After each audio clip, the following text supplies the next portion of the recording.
Welcome to the Women's Running Podcast. Mel Bound became a bit of a running institution some time ago in the West Country, someone we at Women's Running have known for a long time. We're based in Bath, and she's just 15 minutes away in Bristol. But these days, Mel is truly global.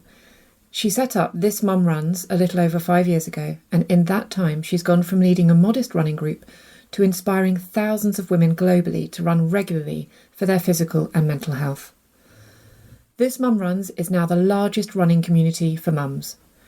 With free weekly runs, coaching plans, and a clothing range that you actually want to wear, Mel is on a mission to empower women to be happier and healthier. While the community grows ever larger, with groups in more and more cities internationally, Mel has now supplemented the real-life runs with the This Mum Runs app, giving runners all the advice and coaching they need to run 30 minutes non-stop. We spoke to Mel Bound back in September 2019, just before the launch of the app. We got together in her kitchen in Bristol to chat about how she launched This Mum Runs and her own experience of sport and running, and how a life-changing operation and the arrival of her 2 kids prompted her to leave a message on a Facebook group imploring women to join her for a run. Mel is a true women's running hero and someone who regularly wins awards from our own community, proving what an inspirational woman she is. Her passion for running and for empowering women to embrace sport is tangible. We hope to speak to her again on a future pod because chances are she's got a few more ideas up her sleeve. Have you got the latest copy of Women's Running? If you're missing it, the easiest way to get hold of a copy is to go to our online shop at shop.womensrunning.co.uk. Or you could get it delivered direct to your door every month by subscribing. If you prefer instant access, then digital is for you. You can buy the digital edition at pocketmags.com or download the app to your phone or tablet via your app store, and you can read it straight away wherever you are. For all the different ways to read the magazine, go to shop.womensrunning.co.uk. Okay, so I'm in Mel Bound's kitchen with Mel Bound. Hello. Hello, Mel. Welcome to my kitchen. Thanks. It's really nice. I'm very jealous of it. Lovely coffee. Thank you very much. So we're just here just to have a chat. Yeah. Good. And just to talk about the amazing Mel and what she's been doing and how she became Mel and how she got a name that resonates so brilliantly with her career. Your perfectly picked husband. That's amazing. Oh, yeah. It's not your... Oh, no, it's my husband's name. Oh, well done. Did you choose him just for... That's the only reason. Well, actually, I've always wanted to be Mel B. So there you go. There have been a lot of emails at work where I have referred to you as Mel B, Okay. and I just realised that... I'm not that scary, though. No, you're... Well, a little bit terrifying. Am I scary? No, you're not. I'm not. So, Mel lives here in Bristol, which is useful for me because I live in Bath. Very handy. Very handy. And Mel, unless you've been hiding under all sorts of rocks, is the founder of This Mum Runs. Yeah. Which is a community that's very close to our hearts at Women's Running. It's massive. Yeah. How many people have you got now? 80,000. 80,000? Globally, yeah. And globally. So it started Globally. here, didn't it? It started outside my little local park. Did it? It started with me after having my kids, and so how many years ago? so we're 5 years old in November.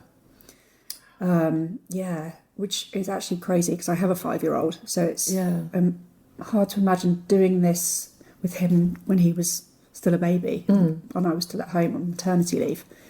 And it's started because I'd had my kids. I'd also, after having my daughter who's now 9, I'd injured my back quite badly and had a year of living on painkillers, and then eventually managed to find a really understanding surgeon who realised and understood the impact it was having on my life. What was wrong with your I had a back? slipped disc. Oh.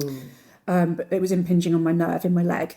And so I had severe sciatica in my left leg. And I was existing on a cocktail of the most horrendous painkillers, which made me feel like a zombie. And actually, I've spoken to people that I was working with through that period, and I've said to them, God, did you not think I was really weird? Because I wasn't myself, and it took all of my energy just to stay awake because of the side effects of the painkillers. And they said they didn't notice, which is a bit worrying.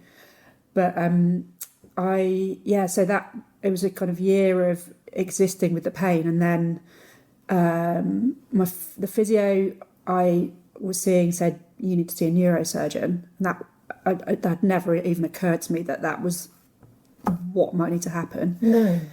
And so he gave me the name of someone, and I went to see him, and he said, you need surgery.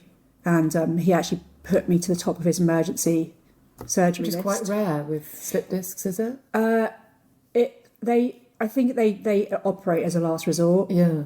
And they try to deal with it with either osteopathy or physio, or in my case, both of those things, but also a lot of painkillers. So they just deal with the symptoms rather than actually trying to get to the root of the problem. Yeah.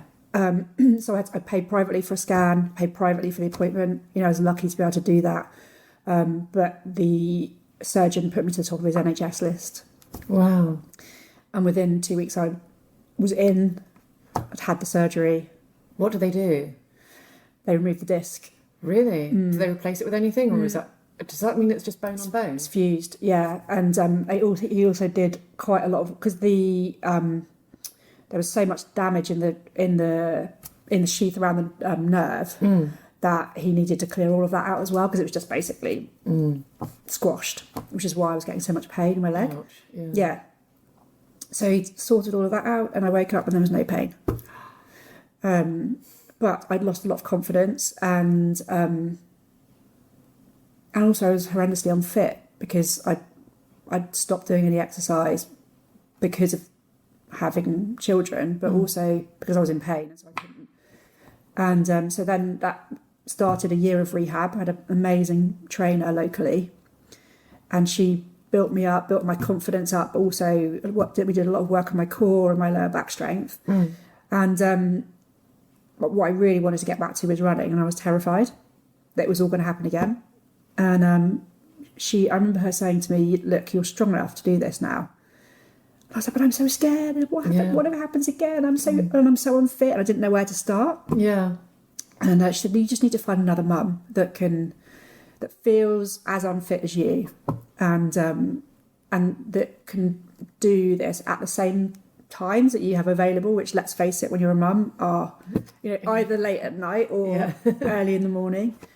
And so I went home from that session and put a post on Facebook to find a running buddy, and got a lot of response. And so I thought, okay, well then maybe let's just go and start something. And it was November, so it was the worst possible time to do this. Yeah.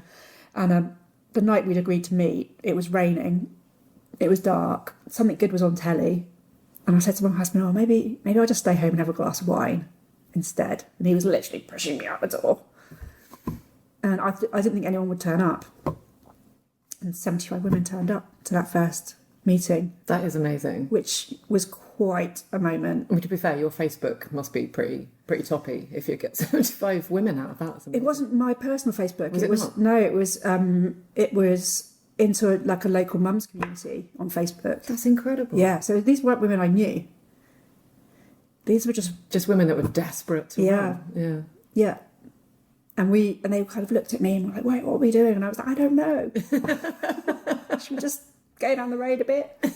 So we ran for about 10 minutes down the road and came back. But everyone was so euphoric, hugging. And I think it was the euphoria of being out of the house without a buggy and without, your nappy bag with all your millions of bits and pieces you have to remember for the kids. And we didn't talk about our kids for half an hour. And, when you've got young children, that's actually quite hard to find. Yeah. You go to mums groups, and the only thing you've got in common is your kids. So you just talk about kids. Just talk about your kids. And they're great kids, aren't they? They're awesome. Really boring as well at the same time. But there's like, somehow you kind of lose the person you were before Absolutely. you had kids, and I aside from losing running and that part of my identity, I also felt like I'd just lost my identity completely, and I'd just become my children's mum, and half the people I met didn't even know my name. They just I was so-and-so's mum. Yeah. So I think that's why we were all so excited, and that's where it started.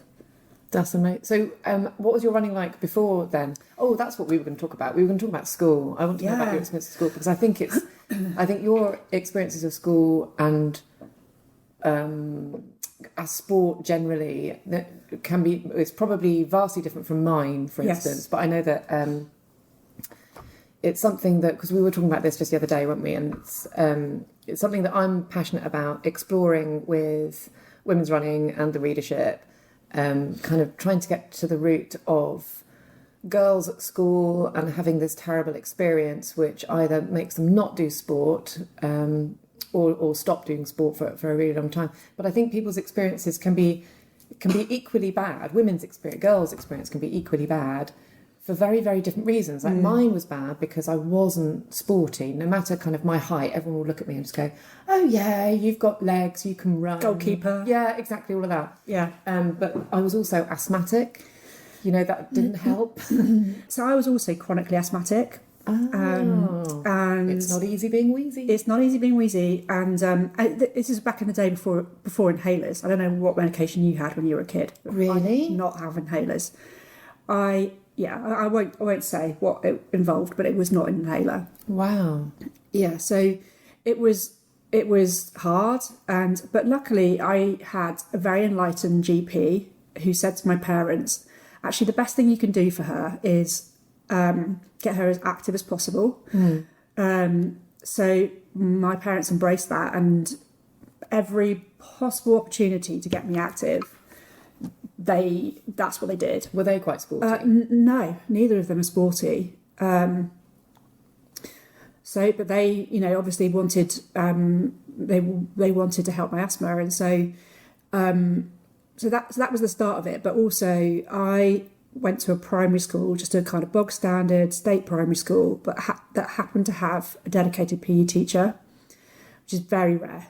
I mean, these days it just doesn't exist, does it? And Mr. Lee, he was called, and so we spent a lot of time doing PE with someone who could actually teach PE, and we had a massive playing field, and all summer long we'd be doing athletics, and we played netball and football, and it was just part of the school's culture. Yeah. And so it became part of me from a very young age. And so even at primary school, I was regularly out running. And my next door neighbour as well, she was a lady called Sharon. She was our babysitter. She was really glamorous. And she used to go out for regular runs in a hot pink jumpsuit. I kid you not. Like fully made up. I just was like, oh my God. So I used to go running with her around our village, and so just every day I was active, and then when I went to secondary school, I went to a girls' school, and my experience was quite interesting, I think, because I was the sporty kid, and I was the one who got picked for teams, and I played, pretty much every sport they put in front of me, I played. And my mum spent most of her weekends driving me around to county hockey and county netball and tennis clubs, and it must have been like tedious for her in the extreme, but that's what she spent her time doing. Yeah. But what I think I felt at school very, very keenly, even at a very young age, was a profound sense of unfairness for the girls who actually really enjoyed sport, who tried really hard, but just didn't get picked. Yeah. And were just kind of ignored by the PE teachers. And so much so, when I left the school, I gave the school a trophy, which was basically rewarding the girl who tried the hardest in sport. Because there were heaps of awards for girls who who scored the goals. Who scored the goals, and we had these things called colours. I don't know if they still exist. And every year those would be awarded, and you'd sew them onto your game skirt. Oh wow! Same kids every year that got them. Yeah. And I just felt that was really unfair, and so I left a trophy that's still awarded today. Wow. To the girl that's tried the hardest, and I think that's stayed with me for my whole life, and that definitely feeds into work I'm doing with this Mum Runs, because about 60% of our community are the girls who, like my friends at school, or the girls who really didn't identify as being sporty, and were just completely ignored when it came to PE, and then have spent their whole adult life inactive. And wouldn't it be lovely if girls at that age, and it's such a traumatic age, you're kind of mid-teens. Yeah. But if girls were kind of included in sport, but in a non-competitive way. And I know that there's a bit of a backlash about the non-competitive thing, like giving prizes for the person that comes last, or giving prizes to everybody. And I've heard people, particularly a generation older than me, being a bit disparaging of this nonsense of, taking away competition. And I'm not suggesting we take away competitiveness, but also that there would be some other form, because the sports that I liked as a teenager were running and swimming, which are essentially solitary pursuits and definitely not team. Well, I mean, they can be. Yeah, you can do it as part of a team, I guess, but you're essentially on your own, aren't you? Yeah. And I'd love the idea of to kind of introduce that to girls at that age, to introduce the feeling of it. Yeah, I totally agree, and that's been one of the most interesting things about this Mum Runs, is that when we first started, I really wanted to understand what are the things that are actually stopping people joining, and what are the things that are stopping women from coming along, and there were practical barriers of time. We're all busy, we're trying to fit it in, we're doing all the stuff with the kids, but actually it was more the emotional barriers and fear of being slowest, last, looking silly. That was the biggest thing. And so we've developed this whole philosophy, which is, do you know what, if running is just about making you feel a bit better, making you feel happier, making you feel a bit healthier, then we can all do it. And also, if we forget about what's on our watch and any kind of technology, really, just think about how, like when you're on a run, thinking about how it feels, and if it feels a bit yucky, which sometimes it does, slow down a bit or walk for a bit, doesn't matter. Yeah. And that's really quite radical for some people. Yes, they're like, walking what? on your run. Yeah, what? I know, it is, isn't it? So that feeling, that kind of philosophy that's all based on running to how you feel because of how it makes you feel is absolutely everything to us, and certainly something I think schools can benefit from. And actually I was a bit late coming home from the school run this morning because I was talking to one of the mums. So my son's 5, and I was talking to one of the mums from his class who got 2 twin girls who were 5. Oh, Christ. And they went to an after-school club last week for football. They were the only 2 girls, and they came home in tears. No. Because all the boys they're already playing a bit of football, and the session was made around. They basically threw them straight into a game, which is crazy in itself. And so the boys are all kind of kicking and running, and the 2 girls they've never played football. They don't have the basic skills. I mean, they're 5 years old, and so they were made to feel like they couldn't do it. And so instead of making that session fun and inclusive, that's such a missed opportunity, isn't it? To kind of to bring more girls into the sport from that age. Yeah.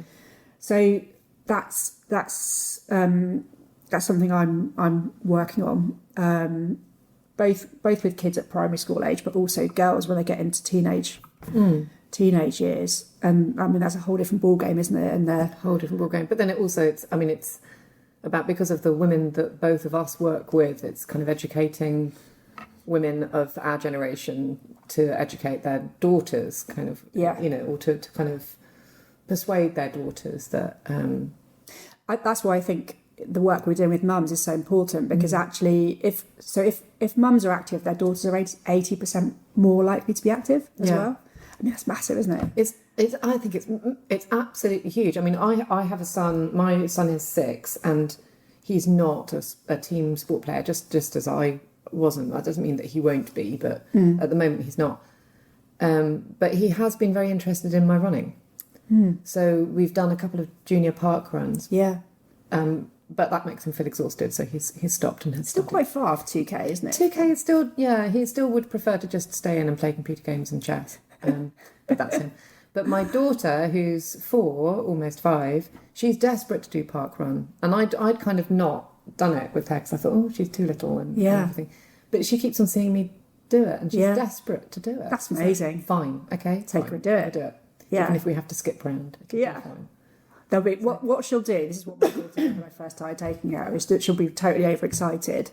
She'll sprint off. Yeah. And after about 10 metres, she'll feel like she's dying, and so then she'll start crying, and then you'll spend the next couple hundred metres just cajoling. Yeah.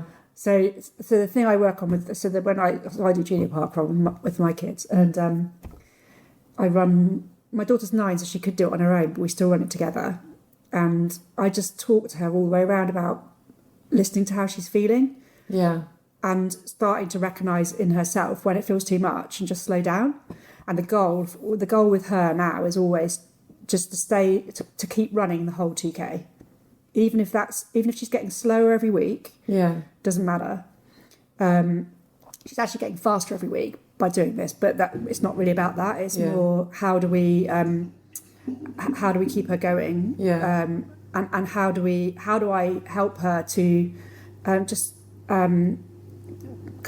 do it in the way that it's enjoyable to her, so it doesn't feel hideous, because if it feels hideous, she's not going to want to do it. Yeah. You might be able to hear Mel's dishwasher in the background. I don't know why that suddenly started.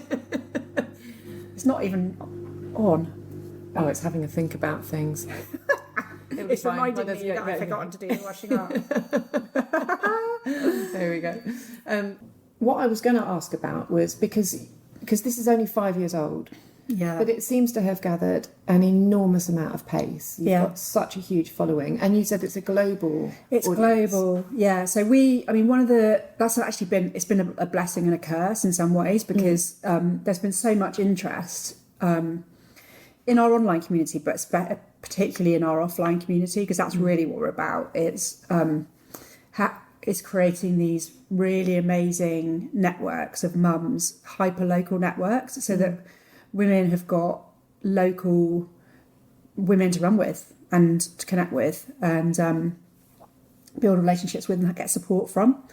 And it's what we're doing no one's really done before. It brings with it a lot of challenges, because we really care about the experience we're giving women when they turn up, because so many of the women who turn up to our runs haven't done the exercise for a long time, or the last time they did had such a bad experience. We obsess about that experience we give them when they turn up, and scaling, doing that at scale is really hard. So I guess there must be such an enormous amount of trust in the women that you hire to ensure that they're giving the experience that you want. Yeah. I mean, they're amazing. We've got a team of nearly 400 volunteers that we call Run Angels, and they at the moment they deliver runs from nearly 50 locations around the UK. That supports thousands of women every single month, and we recruit those Run Angels really carefully. So there's now a process that they go through. Yeah. Because we're really looking for women who are in it for the right reasons. Are they trained as well? So they're trained as well. So in the early days, this will make you laugh. We used to do the training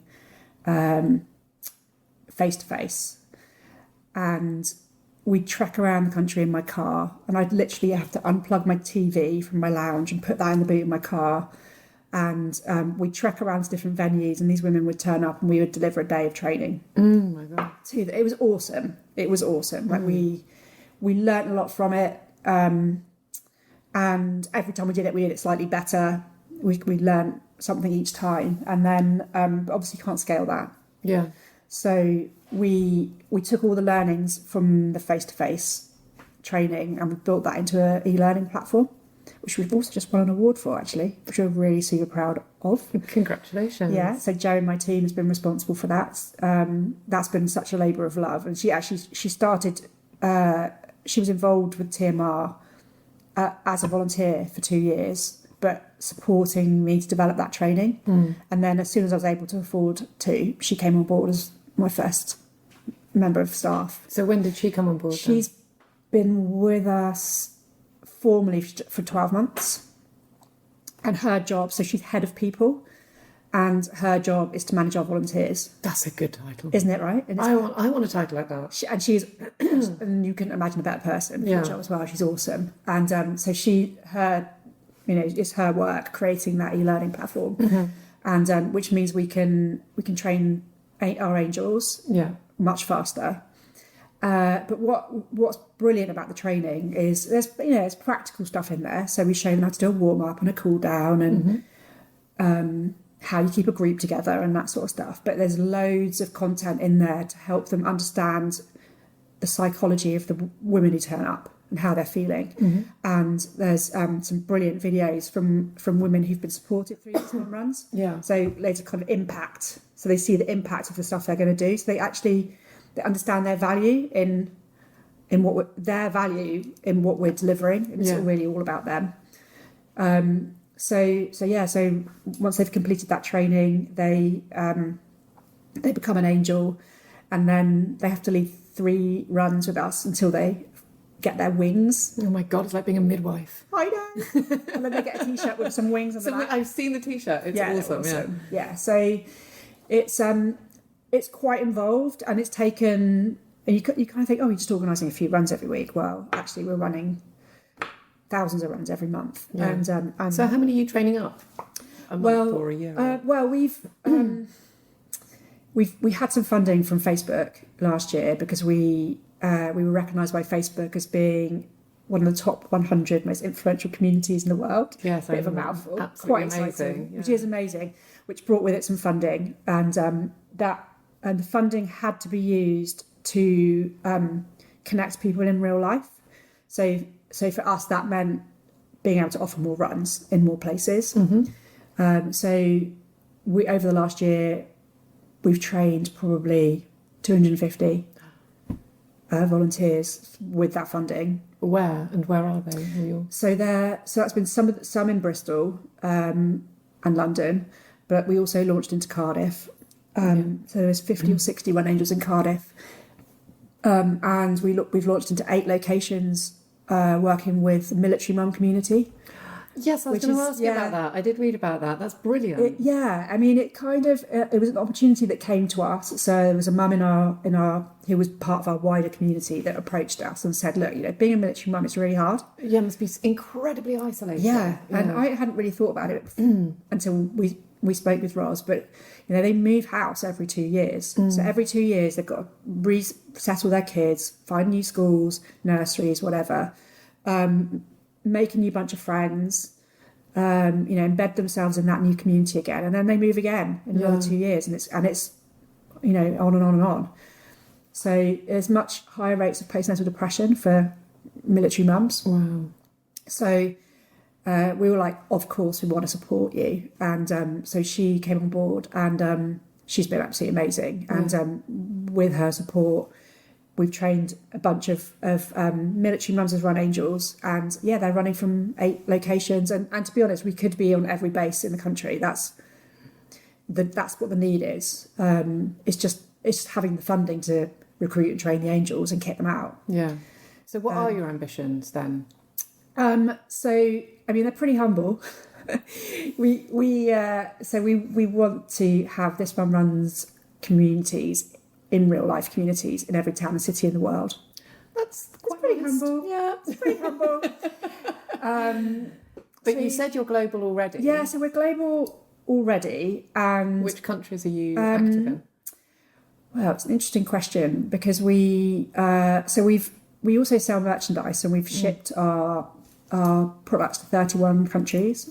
It's far and wide: India, Singapore, parts of Africa, South America, North America, Canada, Australia, New Zealand, across Europe. Yeah. I know, and all of these women are saying, "Please, will you come? Please, will you bring This Mum Runs to us?" And so we're one of the really exciting things that's happening next year is that we're launching an app, This Mum Runs app, at the start of 2020, and the purpose of the app is to be able to take the This Mum Runs experience to any woman anywhere in the world, and enable us to start to achieve this global reach much more quickly than we could if we were just focused on rolling out our communities in the way that we do now. Yeah. So the app initially is a program called Run 30, and it's for women who, a bit like me, had either completely dropped out of exercise or haven't exercised for a long time or ever, that just gets them started to run from 0 to 30 minutes. And then one of the opportunities when they finish the 30 minutes will be to train as a run angel. Oh, I see, yeah. And then we'll support them with our methodology to launch community in wherever they are. And we're trialling it at the moment. We're doing a soft launch of the app using a virtual community on Facebook. And so I'm coaching at the moment a group of women so there's a woman in India, Singapore, a couple in New Zealand, one in Tasmania, a couple in Scandinavia. That's amazing. And it's mind-blowing because you see them, so they're following a program that I give them, but the really amazing thing is the way that they've bonded as a community. And so they come, you can see the time zones. So you see the Kiwis come online and they'll post their runs or whatever. And then over the course of the day, you'll see posts from different time zones. So you'll see them come across Europe, and then at the end of the day, you'll see the Americans come online saying, "Hey, I've just done my run and it was awful," or "It was great," whatever. And just the way they're supporting each other is amazing. But also, what's really fascinating for me is that the issues that mums tell us they have in this country are exactly the same. They're exactly the same wherever mums are. They're universal, global challenges of time, childcare, juggling work, and then all the emotional barriers as well are exactly the same. They're exactly the same. It's cross-class as well as cross-country. It totally is. It totally is. Yeah. So the group that we're running at the moment is just the start, and then early next year we'll launch the app, and then we'll see where it goes. But the goal in terms of the community is in the next 3 years to grow it to 1.5 million mums worldwide. Well, totally insane. You'll do that in a couple of weeks, surely. Maybe, hopefully. You've grown it so far. Yeah, I think we'll that's see. amazing. Yeah. And meanwhile, what about? I wanted to ask you about your running, because that's very important too. So. Yeah. I mean, that's been the deepest irony of all, isn't it? That I started this because I'd stopped running, and I'm now so busy that I really struggled to fit my running in. Oh, so, and also to be honest, I've since my surgery, I've been much more prone to other injuries. So, is it because you are kind of hyper aware, or no? I just think my body's imbalanced now, and so a couple of years, maybe it's last year, a couple of years ago, I had tendonitis in my knee. Took 6 months of daily rehab. Then I got that tendonitis in my ankle, and so basically, if I try and push myself beyond 10k, unless I do it excruciatingly slowly, then I end up with some kind of injury that knocks me out for a few months. So I've approached my running the last couple of years from a perspective of, if I manage to get out and I do it and I enjoy it, then I'm happy. And I've been doing a lot of 10Ks, and I do loads of off-road and trail. That's my really helps, doesn't it? I love it. Well, I love it. Trail running is, I think, the ultimate leveler, because you can go and do the same route a million times and it will be entirely different each time you do it, and you can't have any expectation around how fast you're going to do it in, because the conditions will be different. So I've been doing a lot of that, and also if you're prone to injuries, it's brilliant. It's absolutely brilliant. Yeah, I think that's something we really try and push in the magazine, but we're trying not to kind of have an agenda because everyone runs different. Lots of people love road. I love road, but trail. I mean, I remember going on a trail, like doing a trail. It was a 21 miler in about March or April this year, and I have a constant calf niggle, and it's over 10k, constant calf niggle, usual thing, and it just pops, But I didn't feel it at all on this trail run. Nothing. I mean, my bum was killing me when I got back. Yeah. Nothing prepared me for not. Like, hello, Clutes. Yeah, there you are. I know. Oh God, the hills. The elevation was amazing. But it was just to not have my calf go. That's massive, felt isn't it? Huge. Yeah. Whereas now, I have to think about form all the time when you're on the road. On the road. Yeah. Same. And so I very rarely will enter a road race now. If I think about all the things I've entered, they're all off road. Are they? Yep. And I also do quite a lot of coastal trails. Oh, lovely! Yeah, isn't that slightly off kilter? Because it's off kilter, but it's. Have you ever done any? No, not coastal ones. No. It's completely different to any other kind of running because of the terrain and the danger, and it's extremely rocky and very technical. Yeah, and so you have to concentrate the entire time, and you're constantly looking 8 or 9 steps ahead, thinking where am I going to put my feet? And it's like a skill you have to learn how to do it. Yeah, and I really like the challenge of that, and I just absolutely love it. So I've got a few of those coming up, and I constantly trying to persuade people to come along with me because it's just it's so enjoyable, and it blows away the cobwebs, and it's awesome. Yeah, I must admit when we were interviewing some of the amazing women that we have in the magazine and things they've done, kind of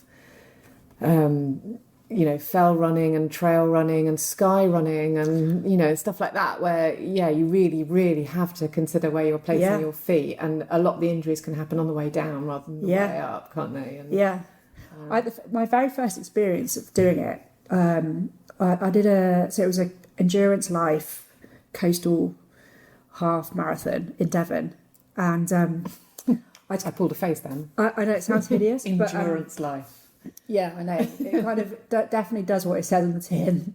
But I'd done loads of training. I'd done loads of miles. I'd done quite a lot of off road. Not as much as I do now, but a lot of miles. And so physically, I was very prepared. And then I got there, and someone had said to me, "You need to set off really quickly because otherwise you get stung." With a lot of runs like this, there are really narrow parts where if you're not careful, you get stuck in a bottleneck, and you could be like for half an hour you could be walking because it's so squashed. So someone had said to me, "Make sure you get near the front." Yeah. So this is like Bath Park Run, people. Hideous. So I started way too fast, and in total shock at the terrain because I wasn't prepared for it at all. And so something weird happened in my body, and about halfway round I started feeling a bit weird, and I stopped and I took my pulse and I couldn't feel my pulse, and I was like, oh my God, Are you actually dead? I actually had the thought, am I dead? Am I dead? And then one of my friends came up behind me and was like, you okay? And I said, I think I'm dead, Rich. So he took my pulse and he said, it's very weak. And so I don't know what had happened. Just overwhelm, the adrenaline, just the sheer physicality of it. And he basically had to run the rest of the race holding my hand to get me to the end. It was so intense, and it's never been like that since because I'm more prepared and I don't go off crazy pace, and I know what to expect now with the terrain. But that was my first experience of it because And you went back to it even though you died en route. I actually died. I've done another one where I think this one was in the Gower, and I was running, and it was really rainy and windy, and my contact lens blew out of my eyes. Oh, there was a side wind, and my contact lens blew out. Oh, yeah, that's not good. But apart from that, I love it. We're twins, though, asthmatic, short-sighted twins. I am so with you. We are twins. Yeah. So I think you can run better than I can. But and before we started talking about all of it, before I even turned on the recorder, we were talking about food. Yeah. Which is a real passion of mine, and I know we have a thing because we have children who are tricky to feed. Yeah. So, I know I've asked you the questions before, but it's just interesting. I mean, how do you feel? Because you've got all sorts of I've got loads of allergies. Yeah. So, how does that work? It takes a lot of thinking about. So I cook all my food from scratch. What are your allergies? Oh, blimey. So nuts, pulses, peas, beans, carrots, palm oil, which is a new level of hell because it's in everything. It's in everything. It's in everything. So the sort Mind you, you're ethically a better person for not having it. I do feel I am, exactly. But it is shocking how many foods it's in, including from brands you'd think would be quite ethical. It's literally everything. So I have to make everything from scratch. And also in a race, I can't eat the snacks en route or things that organisers will give you. So I have to carry all my own snacks, often that I've made myself. It just takes a lot of thinking about and a lot of preparation. Yeah. And I actually did a 10K swim last summer, which was insane. And there were 2 fuel stations. Obviously I'm swimming, so it's actually quite hard to carry all my own snacks. And there were 2 fuel stations, and I stopped at the fuel station. I told them about my nut allergy. I'd given them my snacks, but it was chaos when I got to the feeding stations. There were 2 just like floating pontoons with swimmers kind of hanging onto them and opening their mouths like little birds, and food being thrown into them.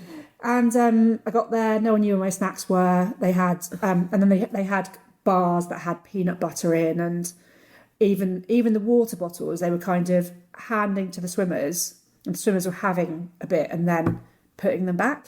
So I couldn't even drink from the water bottles because if they'd eaten a peanut butter. Yeah, and then yes, absolutely. So I ended up having to do the whole swim. I mean, I had really bad seasickness anyway, so I was struggling with fuel. But even if I'd wanted to, I couldn't have taken the snacks or the water because of the allergies. Not ideal. Not ideal. So it's it's challenging. It's one of those silent things that no one can see. When you're in a race, but it definitely adds another dimension. That's for sure. You set up This Mum Runs 5 years ago. You are reaching incredible levels of success. Has anything stopped you in your tracks? Has there been any bad moments on the way? Oh my goodness. I mean, it's so many. How long have you got? I actually at one point started a little Instagram feed for exactly this, because I just thought, social media just shows one side of how things are, doesn't it? Yeah. And the reality is completely different. And honestly, this is the hardest thing I've ever done. And I've had demanding jobs where I've travelled the world and presented to lots of people and been responsible for really large budgets, and this blows it out of the water. It's relentlessly hard work. The biggest challenge always is cash.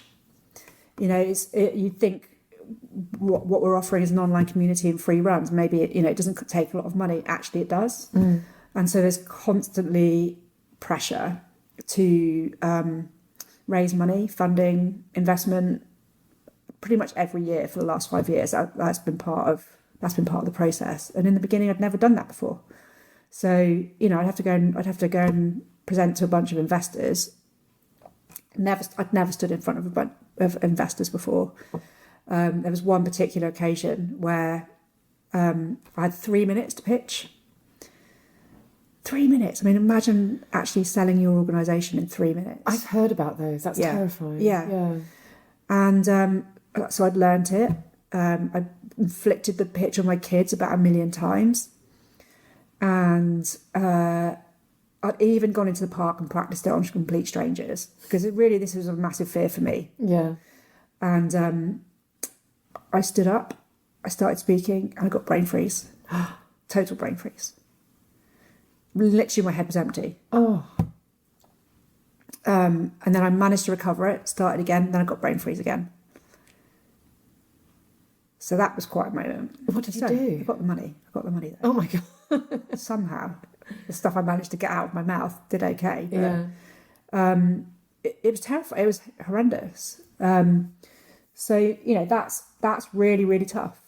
In fact, we're just going through another funding round now. It's last summer I did as well. So it's, no one really sees that side of it. You know, the relentless, you know.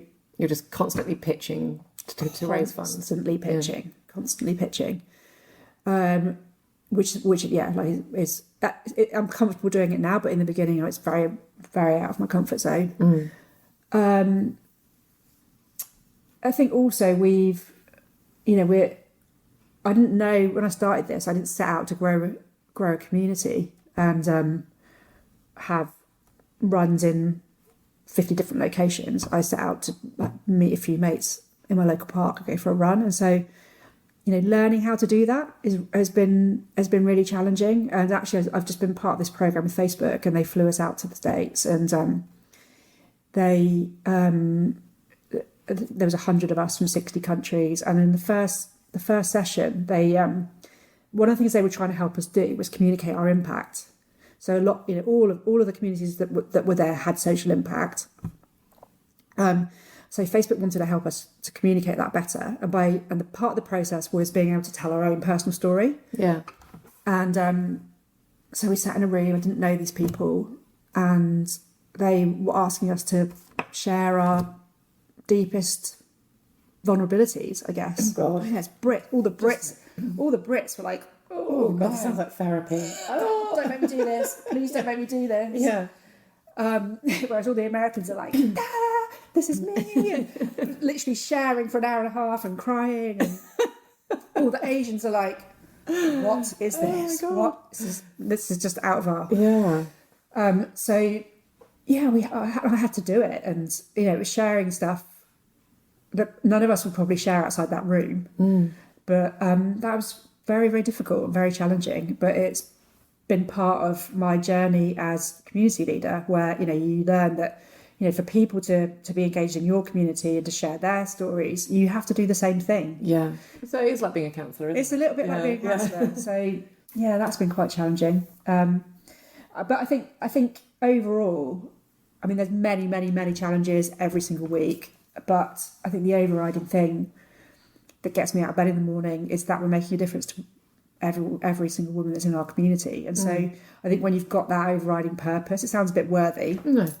When you've got a purpose and a reason for doing something, however hard, for me anyway, however hard it gets, there's absolutely no way I'd quit. Yeah. And I think my sport background actually has helped a little bit with that as well, because you win and you lose, and sometimes it's tough, and I'm just used to dealing with that and the disappointments and sometimes things not going quite my way. Yeah. But having that overriding purpose and wanting to support women, you know, wherever they are, just keeps me going, basically. So I wanted to ask you, because I know that we have a person in common, don't we?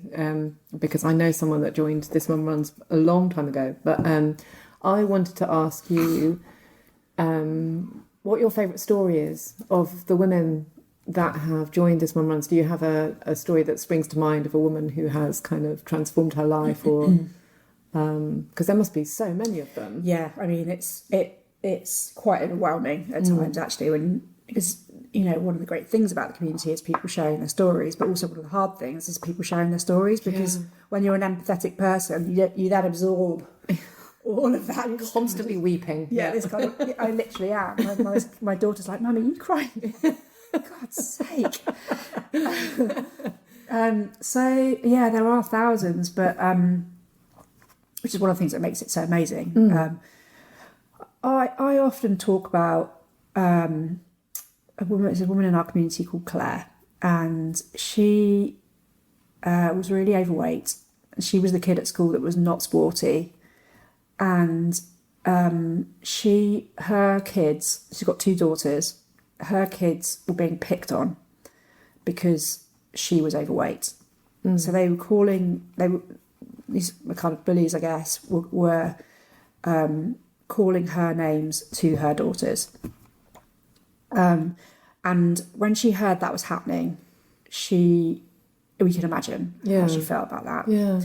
And so she just set out to not only completely transform her own life, but also to make sure that the cycle of kind of weight gain and weight loss and inactivity did not happen to her kids. Yeah. And so she started on a beginner running program with us. And I really clearly remember Claire. I remember being on a run in her very, very, this was probably 4 years ago, 3 years ago. I remember being on a run with her, and she was the slowest in the group, and I remember how painful she found that, and encouraging her and saying that it doesn't matter.